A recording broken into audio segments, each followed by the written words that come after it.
are delighted to be here representing in some way, in some small way, London, which is a complex city. It has historically had very separate cities within the bounds of one city.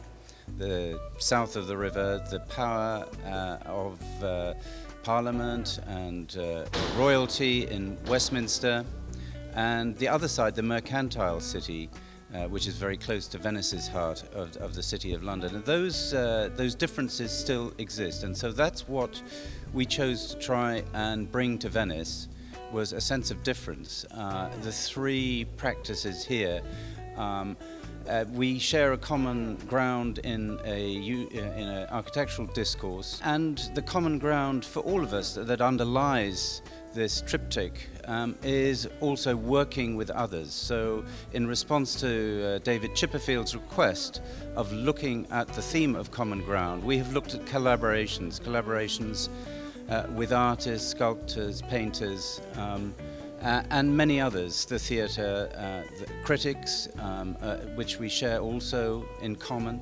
So that has been the unfolding story of a number of months where we sat round a table and started to discuss how this complex idea could be brought together with three installations, and hence the idea of calling the exhibition, this part of the exhibition, Inhabitable Models. Unlike many other European cities which were centrally planned under a single centralised power, London has never been like that. It has grown up in a more organic, more piecemeal way, with overlapping territories, overlapping power bases and communities.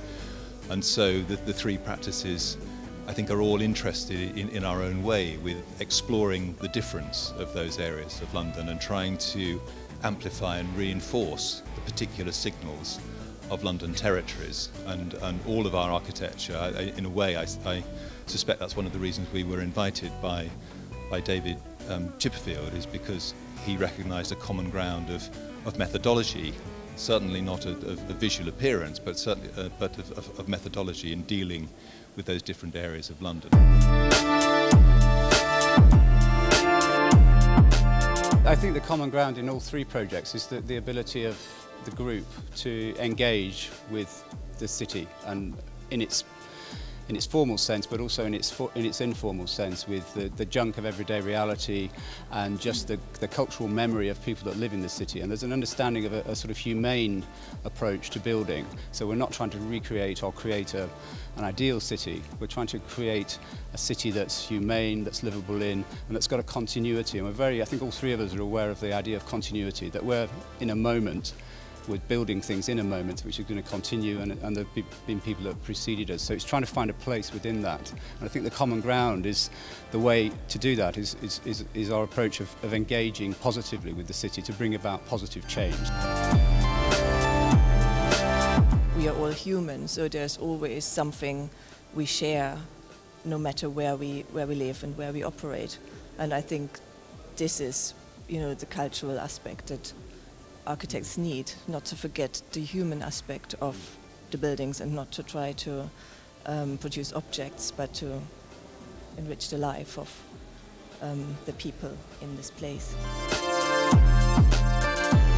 The traditional role of the architect, or of a modern architect, is somebody that works with a kind of tacit understanding of a social function is in jeopardy. I think we're also at a point of crisis of shared social values anyway. What an architect can do is to encourage virtue, and secondly to encourage pleasure or friendship between people. When you start, for instance, working on a site, inevitably in European cities you're working where somebody else has worked. And actually one of the very interesting things, I think, with a certain amount of knowledge, is that you encounter people who actually are strangers at the beginning of the project, but by the end of the project they become very good friends.